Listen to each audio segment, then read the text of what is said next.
Hello, teacups. Looking a little worse for wear, I do realise.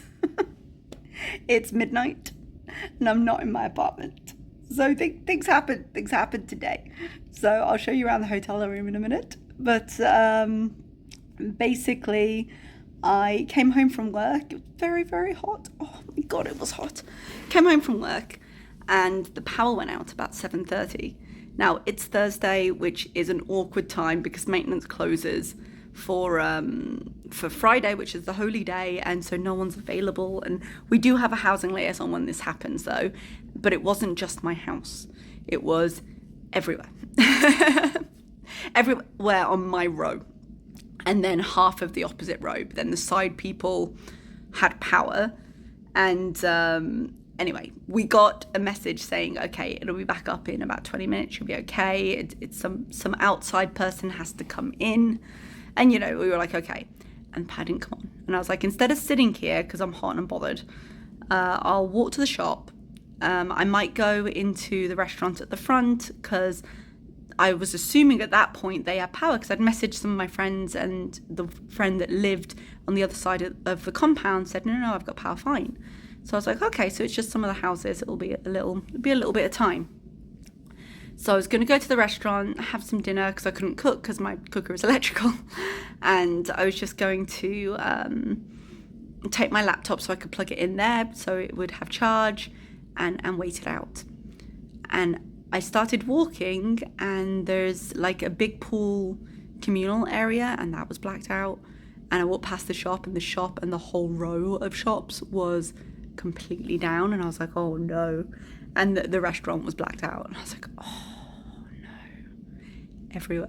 Why are some houses still on then? What's going on? Because it seems pretty serious. And then suddenly, as I'm about to arrive at the restaurant, the streetlights go on, and I just think, oh, thank God.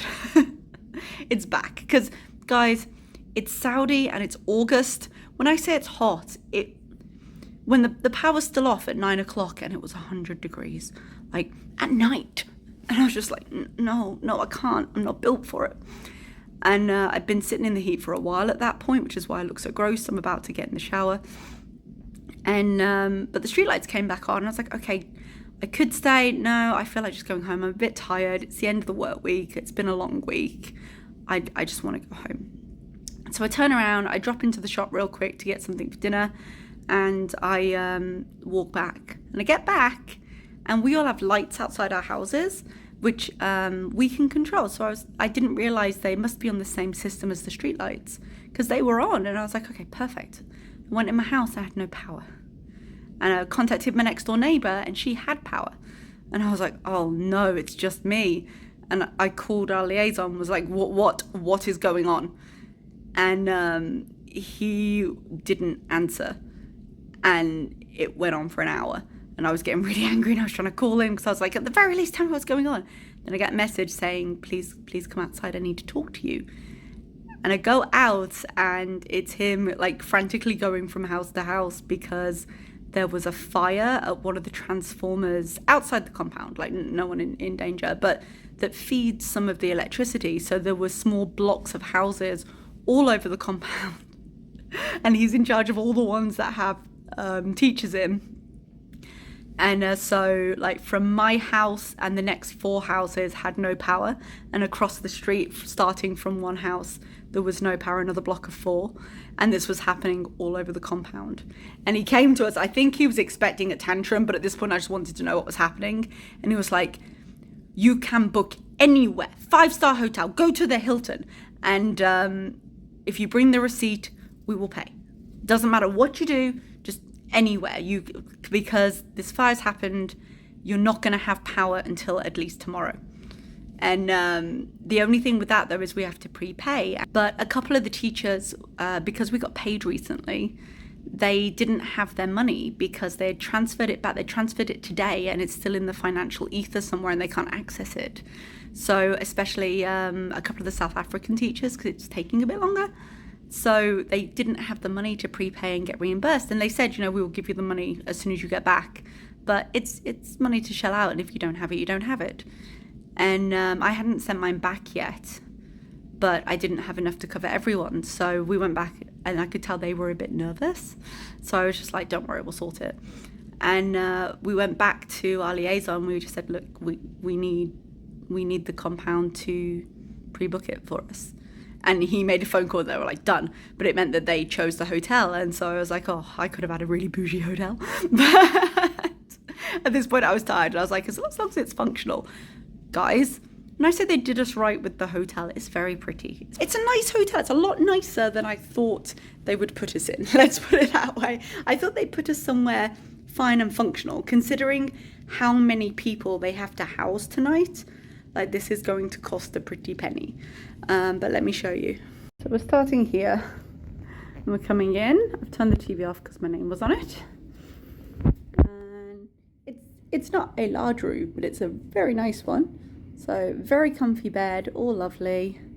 And a little fainting couch over there. I've got a nice bottle of water there, which I should probably drink because I'm going to turn into sand at this rate. Hi, got my abaya on because I was outside. And then into here. Fancy tub. I think I'm just going to do a shower soon because I feel gross. All my toiletries are out here. Do excuse me. I grabbed everything I could find. But like I say, very nice room. And we have a nice little complimentary coffee stash in here. So they clearly know me well, which I'm going to avail myself of tomorrow. I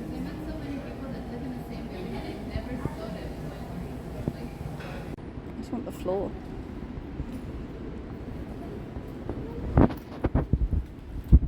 It's got a lovely seating area just inside the chandeliers. It's so nicely laid out. Little fountain.